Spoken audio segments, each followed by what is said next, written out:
ஒரு மரவெட்டி தன்னுடைய பையன் கூட மரம் வெட்டுறதுக்காக போனாங்க. போற வழியெல்லாம் அந்த பையன் கேள்வி கேட்டுட்டே வந்தான். இவருக்கு என்ன ஆன்சர் தெரியுமோ அதெல்லாம் சொல்லிட்டே வந்தாரு. மரத்த வெட்டி என்ன பண்ணாராம், இவரு இதெல்லாத்தையும் ஒரு இடத்துல வைப்பா, நம்ம போம்போது எடுத்துட்டு போலான்னு சொல்லிட்டு அவர் பாட்டுக்கு மரம் வெட்ட ஆரம்பிச்சாரு.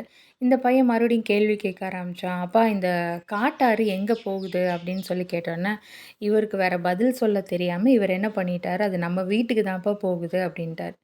இவரும் எல்லாம் மரத்தெல்லாம் வெட்டி முடிச்சுட்டு சாயந்தர நேரத்தில கிளம்பலாம் அப்படிங்கும்போது, அ எங்கடா இத்தன நேரம் வெட்டுன மரங்கள் எதுவுமே காணோன்னு பார்த்தா, இவன் கூலா சொன்னானாம், "இந்த காட்டு ஆத்துல நான் போட்டுட்டேன்ப்பா, அது நம்ம வீட்டுக்கு போயிடுச்சு" அப்படின்னு சொன்னானாம். இது ஒரு வேடிக்கையான செயலா இருக்கலாம். ஆனா வேதத்தில ஒரு வார்த்தை சொல்லப்பட்டிருக்கு. "அவனவனுக்கு இன்னின்னபடி உத்தரவு சொல்ல வேண்டுமென்று நீங்கள் அறியும்படிக்கு உங்கள் வசனம் எப்பொழுதும் கிருபை பொருந்தினதாயும், உப்பால் சாரமேறினதாயும் இருப்பதாக."